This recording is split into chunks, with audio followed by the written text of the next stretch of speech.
on the channel? Is upstairs? No.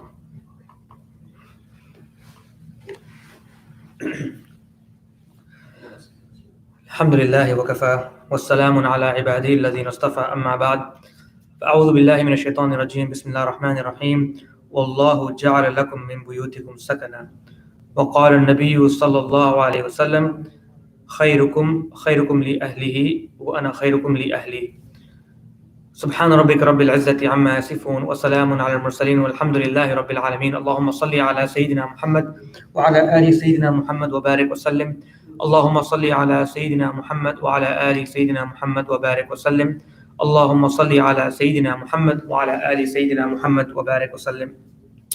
So over the past few weeks, we've actually been discussing the importance of communication as it relates to the smart home and how essential it is in making things work properly. And whether this communication between husband and wife or between parents and children and the different aspects and components of each of these relationships, we can always learn to communicate better because there's always room to improve.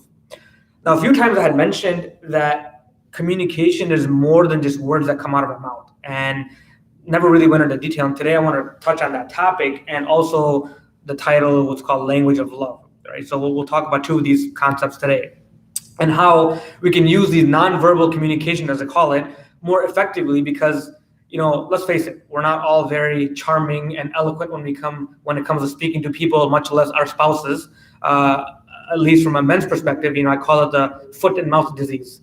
Where you try to say something and you mean something else, and it just goes the wrong way, and it just keeps going deeper and deeper. So maybe just me, and maybe everyone else is good at it. But it's two ways. Not just men that have this problem. Sometimes wives get emotional and start saying things that sometimes they regret. And we talked about this how one of the tips that we gave last time was never speak when you're angry, because whether it's from the husband or the wife, things come out that shouldn't come out. And, na'udhu billah, words of divorce can come out. And without even realizing it, we may have given the spouse a divorce, especially for men, and you can't take that back. Nobody gives divorce over a cup of tea. So again, this is, very, very important for us to understand, how to communicate. And there's so many different aspects of communication. And a lot of this nonverbal communication, it helps us express ourselves sometimes without saying a single word. And it consists of a few things, facial expressions, body movements or gestures, eye contact, right? Voice, the different tones that we use, the touch, and even space, right? And that's why communicating, especially non-business stuff where you're not in a meeting or sending out professional, PowerPoint presentations, over text message, WhatsApp, and email is not the most effective way to communicate at all. And in fact, a lot of harm comes from it because there's so much that goes into a conversation or discussion, and depending how we read it, you may be writing something to me all happy and nice, but if I perceive that you're upset at me and I read that message in that sense, then I'll think, oh, you're mad at me. Or you may reply back in a certain way, and you may want to be angry or it may not come off that way. And because the only things we see over text message and WhatsApp is the text.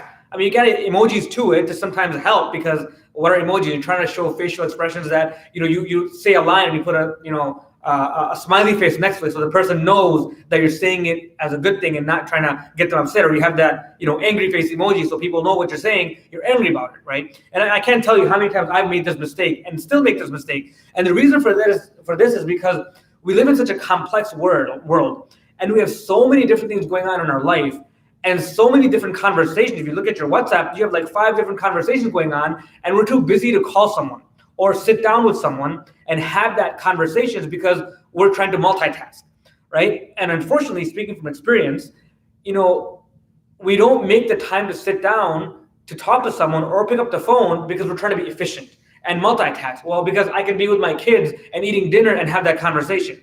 And that, if they don't interpret it the right way or read it the proper way, it actually takes us back in our steps in our relationship with that person. And then you have to work harder to build that connection again, right? Whereas if we just took the time out, say, you know what, I need to take 5 minutes out, let me pause what I'm doing, pick up the phone or meet them somewhere, where they can at least hear your tone over the phone so they understand how you're saying it, right? And we'll talk about that. And if they can see your facial expressions, that makes it even better. And sometimes we need less words to explain things without having to go on and on, ramble and ramble and ramble over text message trying to explain, oh no, I didn't mean that, I meant it that way. Whereas if you're sitting with the person, they'll see your facial reaction, oh, they'll say, okay, they said it this way. And again, a lot of these places, well, let me take a step back. There are certain times when it's okay to have these conversations over text. When, sometimes when you're angry, you may say things, especially if you know yourself, you're very emotional. You may say things that you regret. So sometimes, you know what, I'm upset right now, but I do want to express myself. Let me just come up with a text message, sit down, I can read it, I can reread it and edit it. Whereas once things come out of your mouth, it's too late, you can't take that back. So even email sometimes, it's okay to write email, to your spouse or even to your children when you're really upset and want to discuss a point, because sometimes you can write down your thoughts properly. When two people are upset, if they start going at each other, nobody's listening, right? Whereas if you write the email or the text, they can go back and read it later, unless you're recording conversation with you and your spouse or your kids, which I don't advise you to do that. But sometimes it's easier to do that. And there's definitely is a place for that. But for the majority of the communication, text message, email is probably not the best idea. And again, a lot of these things are present in the Sunnah, which goes back to why developing our akhlaq, like the Prophet ﷺ, is, the best way to develop a lot of these different aspects in our life. And obviously doing that by studying the seerah. So first, let's start with the first non-verbal cue, right? Non-verbal expression or a way of communication is facial expression. So facial expression, we know, can be many. You can express so many different things just by having that expression. Whether you're smiling, people know you're happy. You have that frown, people know you're upset. You can have sadness, anger, so many different things. Without saying a single word, you can express those feelings, right? And sometimes they're even more powerful than words because, picture, they say paint 1,000 words. You look at someone's pain and they may not say anything, but you can feel that pain yourself, right? And that's why for us, in general, we should always try to be smiling, right? Because we want to show happiness. We could have the world falling on us, but we should still try to put an outward face of smiling, because that was the sunnah of the Prophet ﷺ as well, right? We'll go through a few hadiths that talk about the smiling nature of the Prophet ﷺ. Abdullah bin Harith bin Hazm said, I have never seen anyone who smiles more than the Prophet ﷺ. Now, if you look at his life, what did he have to smile about if you look at it, one perspective? He was always hungry, never had, oven lit in his home for 3 months at a time. He lost he lost his mother, he lost his father, he lost his wife, he lost uncle. It wasn't like he was living in the riches of the world with, as many luxuries there was. He lived a very difficult life. And for him to always, to have these narrations that he always smiled, tells you that, when you smile, it makes a person happy also. Right? Another hadith about, Jabir bin Abdullah radhiyallahu anhu said, Allah's messenger, Prophet sallallahu alaihi wasallam, never refused me permission to see him since I embraced Islam, and never looked at me but with a smile. So yes, you may be having a bad day, but when you meet someone, just smile, right? That makes their day. You never know what kind of day they're having. Maybe they just lost someone, right? And maybe we're just depressed because we didn't get the shake that we wanted from Burger King. Now we're sad, oh, I didn't get that shake. But then you find out about someone else, subhanAllah, someone just passed away. So when you look in the context, nothing that happens to us is more important than other people, even though it may seem. Next hadith, Abu Dharr narrated from the Prophet ﷺ that he said, do not disdain a good deed, no matter how small it may seem, even if it is you're meeting with your brother with a cheerful face. So don't even discard that, because that also in the next hadith, the Prophet ﷺ said, smiling in your brother's face is an act of charity, right? So it tells you that just smiling itself causes so many good emotions in not just ourselves, but also for other people that are looking at us, right? It makes them feel better. And the Prophet ﷺ was always happy. And the Sahaba immediately knew when he was not happy. Because what? He wouldn't smile, or he had the vein, pop in his forehead like we hear about in the seerah. Or sometimes he would look away. And this goes back to the concept we talked about, I'm not sure if it was last or the one before that, where even when we're rearing our children, one of the concepts in disciplining them or giving them tarbiyah is that you give them so much love. And when you're upset, you kind of just withdraw that love a little bit, and the child becomes very sad because they know they did something to upset mama or baba, right? Whether it's just that frown on your face, and people that have children have tried this, know it's 100% true, right? When you're giving so much love, you're always happy and go lucky with them and being with them. All of a sudden, if something makes you upset and you have that frown on your face, or you just look away saying, I don't want to talk to you right now. That just, that will make them hurt more than a spanking. Right? I'm not advocating spanking at all. But I'm saying people that do, you'll realize that withdrawing that love, because human beings want love, they want to be happy, and when that's taken away, they become very sad.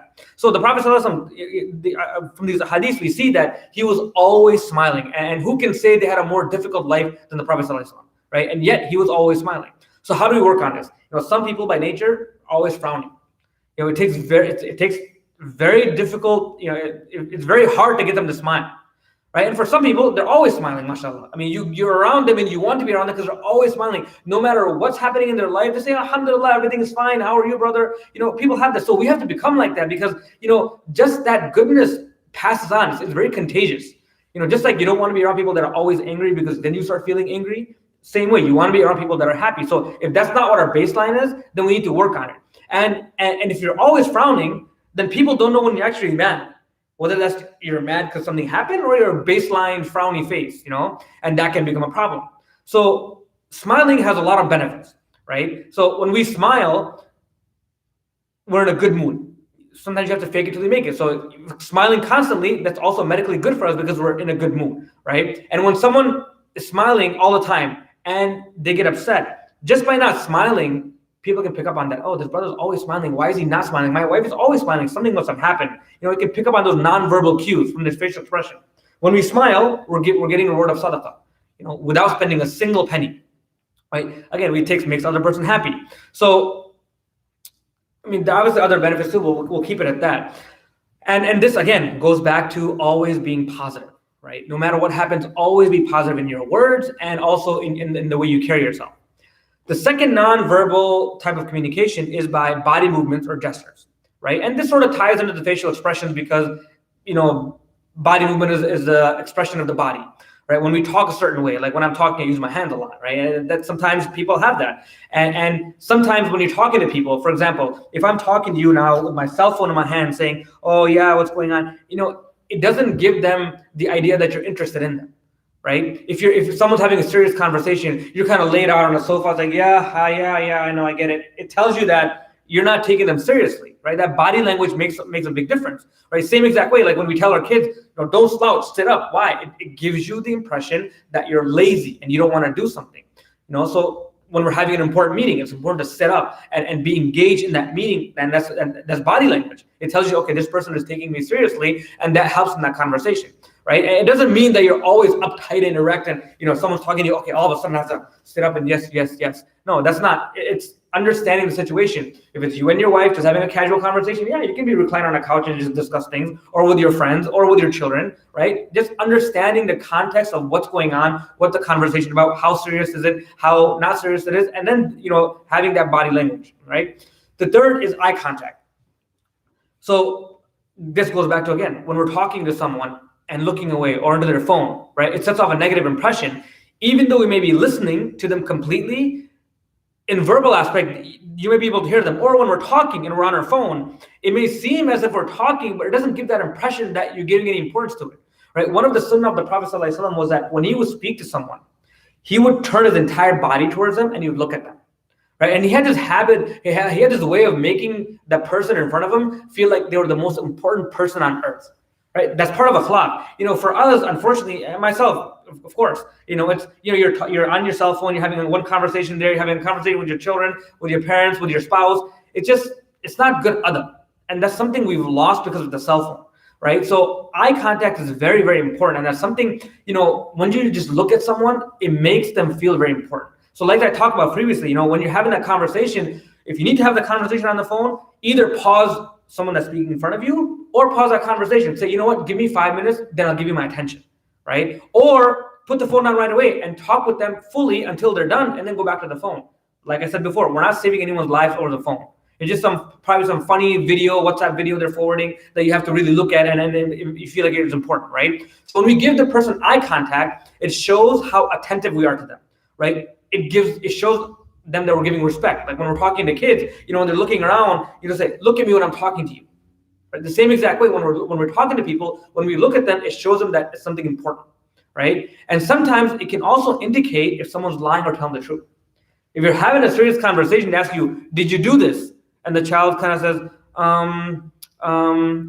you can kind of tell that they may not be telling the truth. And some people are just, again, All of this is personality too. Sometimes people have a hard time looking into someone's eye, right? Sometimes culturally, you're not allowed to look up at someone. You're supposed to look down. You're talking to adults, and they say, "Look up at me." Say, "Look down." Why are you looking at me? Look down. So that also culturally becomes a problem. But in general, in America and over here, when you have a serious conversation, you're looking at them in the face, right? So that's very important to have eye contact. The fourth is the tone of our voice, right? And this one, we don't have to say much about it. When we're angry, we're shouting, right? When we're happy, we're laughing. When we say something in upbeat tone or have that excitement, versus when we're dragging things out because I'm just really sad and I don't really care what's going on, right? The tone plays a lot into it, right? And again, we don't need to go into this. And that's why, like I said, having these conversations over WhatsApp, over text, is never good, because people can't see what tone you have. Just that tone itself, can tell whether a person is happy, whether they're upset, whether they're tired, whether they're angry. Just that, forget about the other cues, just that tone itself is very important. So, for myself, at least, sometimes I'll give voice notes. If I'm really busy and I'm driving, I can't talk with them, they can't talk to me, send a voice note, because that may be, they'll be able to hear the tone in your voice. If it's serious, if you're joking, whatever it is, that also helps, right? And again, things like raising our voice. We should be raising our voice or yelling at people all the time. It's not something we should be doing. And also, with regards to voice and tone, there's also etiquettes in talking to the opposite gender, right? Like when a female is talking to a non-mahram male, for example, if you're at work and you need to talk to your male colleague, right? Females should try to make their voice more formal, not make it soft and sweet sounding, because you never know what shaitan has in someone's heart and their mind. You never know what they're thinking, and you don't want to give shaitan a chance. Oh, she's talking to me so softly, she must like me, right? And the same thing goes for guys. And as men, we shouldn't be talking with, as they call, a voice. When you're talking to a girl, say, "Oh, how are you doing today?" You can be formal, you can be nice. It doesn't have to be harsh and say, "Hey, how are you doing today? What's going on?" No, be gentle and kind, but understand that you have to also maintain a level of formality when you talk with non-mahrams, right? And it shouldn't be that we're talking more nicely to our female colleagues at work, and when we come home, we have this tone of harshness with our children and with our family members, and they wonder what's going on, right? The fifth one. So fifth nonverbal cue is touch. Now this is very interesting, because for a married couple, anytime you talk about touch, all of a sudden we're thinking, oh, intimacy. No, that's not what this touch is about, right? That's not what we're talking about. It's just simple things like taking your wife's hand and holding it randomly. Not when we want something, just randomly. You're sitting and doing something, you're watching, or maybe even just driving. Take your wife's hand or your husband's hand, or just holding it. Without saying a single word, that expresses love. Just like when you push someone away, it tells you, hey, get away from me. Just same thing when you hold your wife's hand, right? It shows love, right? Touching someone on their shoulder or giving them a shoulder massage, it gives them love. Hugging, right? We don't do this enough. Maybe we do with our children. Maybe we do that. We don't do that with our spouses, right? It is not just for a husband and wife. We're also showing love to our children, giving them hugs, or touching them on the shoulder when they're worried, when your spouse is worried, saying it's going to be okay. That simple touch actually goes a long way, right? When you touch them, the human beings have this thing about touch where it sends off a lot of signals. So when someone is upset, you say, hey, it's going to be okay, right? That makes them feel you're adding to that conversation by your facial expression, your tone, and now you add touch to that, right? And again, you have to be careful, where you're touching, what you're touching, and what, non-mahram. So again, we're taking all that into context. We're talking about just spouses here, right? The Prophet ﷺ would wipe away the tears from his wife's face. Right? Safiya radiallahu anha had tears in her eyes one time, and Prophet ﷺ wiped away. It's not less manly to do that. Sometimes we think we have to be very callous and harsh, let them cry it out. No, we should be very soft and humble and kind to people, right? Prophet ﷺ was laying, the last moments of his life. What was he doing? He was laying in the lap of his wife. Right, so these simple touches, that tells you, that shows love. Right, sometimes these things, can enhance communication, right? And it gives but you also have to understand the context of the conversation and when it's appropriate, when it's not, and that itself is a science too. Touching sends off a very, very powerful signal. Look at babies. Babies love to be touched and love to be cuddled. And sometimes we have this mentality that as we grow older, we have to show sternness to our children, right? Especially men. They may never have kissed their child or hugged their child, which is wrong, right? And sometimes when we don't even hug our parents as we get older, we have this thing like, oh, I can't hug my parents, right? Next time you're with your parents, even if they're not elderly, just kiss them on their hand or kiss them on their forehead. Number one, they'll be shocked if you've never done that before, right? Number two, it just the softness. I mean, if our parents pass away, we won't have the opportunity to show them our love. How many times have we told our parents we love you? We don't, right? We tell our children how much we love them if we have children, right? We may tell our wife how much we love them. We may tell our husband how much have we told our parents, Mom, Dad, I love you. Sometimes if you're not, good at it, you can just send them a text message. Hey, express yourself. Some people have a hard time expressing. They don't know how to come up with the words, or they get really shy, and so sometimes using text message, sometimes it's easy to have that kind of conversation also. But just hugging them or kissing them, besides just Eid time, the Eid 3 hugs. I'm not talking about that. I'm talking about just random when you go visit them, hug them, give them a kiss. Right? That goes a long way. When a father comes home from work after a long day, or a mother comes home from work after a long day, we should teach our children to go and hug them. Go hug mama, go hug baba. Right? I can tell you from working a long day and coming home and having all that stress of whatever happened at work, the minute you walk home and you see your children smiling or your wife smiling or they give you a hug, it just melts all the worries away. Right? That touch means a lot. It's a very, very, very powerful tool. The same thing with our spouses. Before we go to work, give them a quick hug. When they come back, when we come home from work, it's been a long time, we're away for 8 hours, give them a hug. You don't have to say, I love you all the time. That gets overrated sometimes, like, oh, he's always saying I love you, it doesn't mean anything. Or people that say, I'm sorry all the time, right? When do you know the sorry is real? When is it just trying to cop out? So sometimes just a quick hug will go a long way. And, there's more nonverbal cues. They carry a lot more weight sometimes than us ever needing to say one thing, right? And the last one is space, right? Space is also a dimension which can enhance communication. And again, this is also very cultural too. In back home culture, it's okay to be like up in your face and talk to people. But here, you do that when you're angry with someone. You get up in their face and kind of like, go at it. Whereas, in our culture, being backed off a little bit, that you give them space. So that understanding that also, right? When we're upset at our children, we bring them very close to us and we talk to them, give them a stern, may not need to yell at them, but once you bring them close to you, they understand, okay, this is something serious. I did something wrong, right? So that space also plays a role in the nonverbal form of communication. Again, all these things may not seem like a big deal, but if you add all that up in the context of a conversation, right, or a discussion, or any situation, it does make a difference because it gives off different signals to the person, right? And our job is to always try to be positive, but there are times when you need to be negative and show them that, hey, this is not right, or I'm upset about this, I'm angry about this, without taking it overboard. There are times we need to express ourselves in different ways, right? And again, all these small things add up. For example, we're having a conversation with our wife. We're sitting on the couch, on a table, we have a phone in our hand, texting someone, and we're tired and sleepy. And they're trying to talk to us.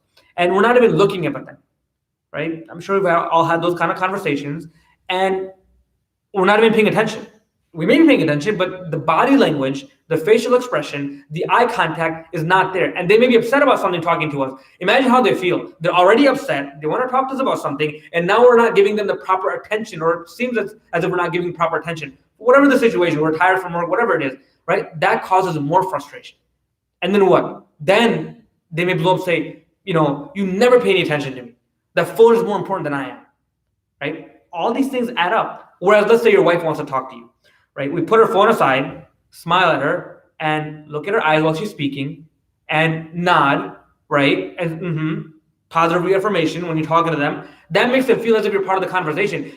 I mean, it may still be going through one ear out the other ear, but for that moment, you give them that full attention so that they feel as if they are getting something out of it, right? They're able to express themselves, and this goes opposite way too. Wives have the same issue sometimes. They're on their Facebook, Instagram, posting something. Sometimes that becomes more important than talking to your husband. He may have come from a long day of work, right? And who knows what happened at work? There are other people that he may have looked at, and they come home, and you're not giving the time of day. Right? That's where the sparks come in. And we can talk about all this later, but all these are small sparks, right? This is why a smart home, it involves everyone working together, right? Trying to figure out how to eliminate these other sparks, other things that can cause problems in our life. We already have enough going on, but if we can eliminate some of these things and enhance the way we communicate, these things will help. in long term. So although these are what's considered traditionally as a category in the category of nonverbal communication, there are some other things which, if done properly, can also send messages, right? Messages of love to one another. What are they? Right? Two major ones are giving gifts, right? Husbands and wives should be giving each other gifts constantly. Does not have to be anniversary, does not have to be a birthday, just random gifts, right? And it doesn't have to be expensive jewelry, right? You don't have to send like, diamond rings and necklaces all the time, because once you set that standard, then you're looking for trouble because you have to only go up, right? And you also have to understand what they like or don't like. It could be that your wife doesn't like jewelry and you like jewelry and you keep buying them things and they're never going to wear it. They may not appreciate that. You're appreciating because you're thinking you're spending a lot of money and buying this fancy bling bling jewelry, but your wife may have that personality where they don't like it, right? So are you getting it for them now, or are you getting it for yourselves? So understanding what they like. And again, it could just be as simple as, they like Illuminatis. Just grab a pizza on the way home. Hey, don't make dinner. I'm grabbing something. And it's their favorite food. Or for the husband, he's had a long day, he's been texting you saying, today's been a very stressful day. Just making their favorite dinner, right? That's it's not just monetary, it's not just something you have to buy, right? It could be simple as, sending flowers on a random day while you're at work. Unexpected, the doorbell rings and they get flowers, right? Those things go a long, long way. And I'll talk about something else in a little bit called, the emotional bank, which is important, which we all need to invest in. Right. And again, this is not just for our spouses, but also for children too, to randomly give them gifts. I mean, I think nowadays we tend to spoil our kids a lot anyway. So maybe it's not a good idea to give them random gifts, and maybe give them gifts when they achieve something, because kids nowadays have everything that they want. So giving gifts is encouraging the deen. It's supposed to help mend bonds. If you're feeling distant to someone, that brings people closer. And, that always builds more love when you give each other gifts. Right. The second thing, acts of service, as they call it, right? Sometimes doing things for your spouse shows love and appreciation much more than saying thank you and I love you. What do you mean? We have traditional roles. Every family is different. They have their own roles in how things work in the house. But if you look at traditional roles, let's say stay-at-home mom, right? They're always doing the laundry, doing the dishes, and they're exhausted taking care of the kids. When we see that, maybe they want to sleep early, right? We do a load of dishes, or we do a load of laundry. Imagine when the person wakes up in the morning thinking, I have to go do laundry in the morning, and they find it all clean and done, right? That shows them that, you know what? My husband appreciates me, right? My wife appreciates me. However it works, right? These things, the Prophet ﷺ, it's not something less of a man to do. The Prophet ﷺ used to help at home. Right? He used to help his wife with the chores. It's an agreement you have to come between each other, and who does what. And again, it's not set in stone that only the husband or the father takes out the garbage. Right? That's his job. If he doesn't do it, nobody's gonna take the garbage out. Being in a family, in a smart home, everyone picks up the slack for one another. If you have a long day at work, someone else picks up the slack. But these things, they help. And imagine the du'as that come out of the person's mouth. Right? When something like that is done, you think you have a lot more to do, and all of a sudden, subhanAllah, it's all done. Right? Then you get brownie points. Right? So this is what we call the emotional bank, right? What is the emotional bank? This is something that both husbands and wives need to work on. Emotional bank is basically brownie points, right? Doing things that are unexpected, right? Your wife doesn't think you're ever going to do laundry. All of a sudden, one day you're like, well, what happened? You want something? No, not doing it for a secondary motive. Just doing it because you want to help out. Right? Because you want to fulfill the sunnah of the Prophet ﷺ, you want to help with chores around the house. And this helps because it adds to your, what they call, emotional bank. Right? And where this comes in handy is, for example, let's say you get into a disagreement with your wife, right? Or your husband, right? And shaitan puts all these different thoughts in your mind. You may be upset at that time, but then once things cool down, you start thinking, you know what? He really does love me. Because he did laundry that one day, he did dishes that one day. So yes, even though he may have said something that may have hurt me, I know he doesn't mean that. He may have said it in whatever way. He sends me flowers, he does dishes, he does laundry, X, Y, and Z, right? So that bank may go down a little bit. So that's why you have to always keep investing in the bank, right? You know how what do we have in our bank accounts? We have a certain amount of money that we don't touch, the buffer as they call it, or what? You save it for a rainy day. Because you never know what's going to happen. In the same way, this emotional bank, husband and wife, everyone should always be investing more and more, because you never know. There could be a big fight that happens. And again, we're all human beings. I'm not saying that nobody's never had a fight. Even the most perfect marriages that we think are perfect marriages, there's two people trying to live together. There's always quarrels or disagreement or something happens. But if you've built that bank up, then the balance may go down, and then you got to work on filling it more, right? It could be issues with in-laws, it could be issues with the kids, it could be issues with parents. You name it, it can happen in a marriage, right? That's just part of being married. Having a good marriage does not mean that you never get into fights, right? Or that you never have any miscommunication. It's how you learn from them or how you try to minimize the damage of that. Sometimes people end up stronger after a fight, right? I'm not encouraging you to go fight with your spouse and say, oh, we're gonna be stronger after this. It just happens. But if there's no bank there, if you've never done anything for your wife and now she's mad at you, what's Shaitan gonna put in her thought? Look at this guy. He said these things. He doesn't care about you. He never did dishes. He never did laundry. Never helped with the kids, diapers. All these things start going into your mind. But if you have something in there, then once the person cools off, they may be upset at that moment, but then they start thinking, subhanAllah, you know what? Yes, he may have had a bad day. They may have said something. They may have done something, right? But I know they love me because they've done X, Y, and Z things for me, right? Both sides, husband and wife.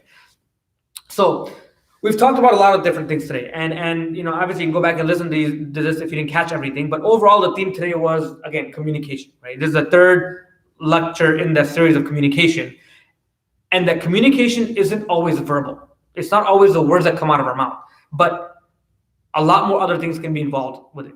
Right? And that's why it's important to have important conversations in person or over the phone, because simple things like when we look at someone and smile and say something goes a long way. The way we talk to someone, the eye contact we make, et cetera, all these different things, they enhance our communication. They set a message, they set a tone for the person that's listening without them having to assume what's being said or how they're saying it, right? And that's why anything that's serious, I encourage, avoid the phone if it's something that can be discussed in person. If it can wait and be discussed, it's better than trying to quickly go on your phone and say something right away, because sometimes it does come off, right? When you say it in anger, the words that we use can hurt someone, and we can't take that back. And the last concept we learned today was about the emotional bank, right? Where each spouse tries to deposit more and more and more brownie points, as they say. Not for ulterior motive, out of the goodness of our heart, right? Just because we want to, because we love our spouse, and it's there for a rainy day. We're human beings. We're going to make mistakes. If we say something or a spouse says something, then at least we can think back and say, you know what, they did all these things for me. I should let things go. Have husn zan on that. Forgive them, because they're going to do more things. They're going to try to fill that bank even more, right? And again, relationships are very complex. We're all human beings, and being in a relationship isn't easy. To think more than just about yourself, it's not easy. We're used to living ourselves for a very long time. If we are independent, live till we're 30 and then get married till we're 30, we've lived with ourselves and our needs and our wants for that long. Then you introduce a spouse into your life. Now you have to start thinking, well, I got to think about what they like. And what if I don't like that thing, right? It becomes harder, right? What she likes and what he doesn't like. Why do I have to? But that's how you make things work, right? And then you add kids to that mix. Now it's like, oh, it doesn't matter what I want anymore. It's whatever the wife and the kids want. But it's important to think about that, and also have everyone in the family understand what each other's needs are, right? Communicate. That's why communication is such a big deal, not just between husband and wife, but also with children. When you have children, is that, everyone needs to be on the same page and communicate what they want. Never assume anything about anyone else, right? And so these relationships are already complex to manage. But if communication is bad, then they can fall apart very easily. And I'll be the first one to tell you, being almost 40, being married for 18 years, right? Despite accomplishing the things that we do in a professional world, relationships are complex, and every day, every week, every month, something new can happen. It can bring a new challenge. Life can throw a curveball. And as you get older, you start having realizations and having regrets that, I didn't have good communication with my parents or with my cousins or with my in-laws.